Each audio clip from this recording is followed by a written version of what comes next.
আসসালামু আলাইকুম। আজকে আমাদের কাছে একটি এলজির ওভেন আসছে, পাওয়ার প্রবলেম। তো আমরা সার্কিটটি ওপেন করব। এখানে অনেকগুলো পিন দেখতে পাচ্ছেন, এই দুটা পিন হলো এসি পিন। এখন এখানে এসি পিন থেকে যে ব্রিজ রেকটিফায়ার করা হয়েছে এটা মার্ক করা আছে পিছন দিক দিয়ে। তো তারপর এখানে যে 400 ভোল্টের ক্যাপাসিটরটি, এটা ডিসি করার জন্য এসি থেকে। এখন আমরা সিরিজ লাইনে চেক দিব। সিরিজ লাইনটি আমরা লাগিয়ে নিলাম। এখন মাল্টিমিটারটি আমরা সেট করে নিব এসিতে। আমরা এসিতে সেট করলাম। এখন আমরা প্লাগ দিব। প্লাগ ইন করার পর আমরা ভোল্টেজ দেখতে পাচ্ছি 254 ভোল্ট। আজকে একটু ভোল্টেজ বেশি। এখন আমরা আবার ডিসিতে চেক দিব।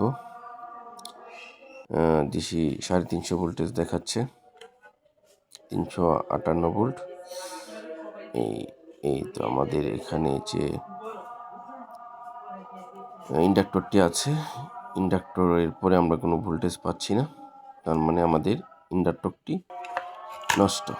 তো আমরা সেম একটি ইন্ডাক্টর অন্য একটি সার্কিট থেকে খুলে এখানে চেঞ্জ করে দিব।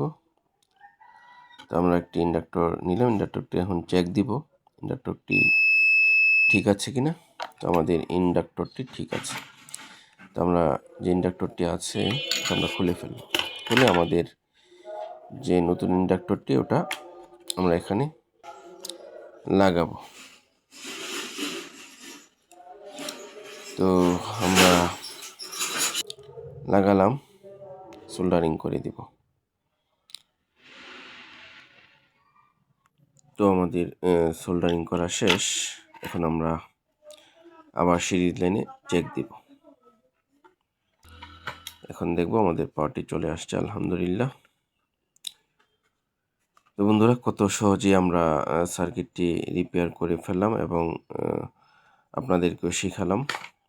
তো বাড়িতে বসে আপনারা এই ছোটোখাটো সমস্যার সমাধান করতে পারবেন। ভিডিওটি যদি ভালো লাগে শেয়ার সাবস্ক্রাইব করে রাখবেন আমাদের চ্যানেলটি। আর মাইক্রোওভেনের যত মালামাল আছে আমাদের কাছে পেয়ে যাবেন। কেনার লিঙ্ক ভিডিও ডিসক্রিপশনে দেওয়া থাকবে। ভালো থাকবেন। আসসালামু আলাইকুম।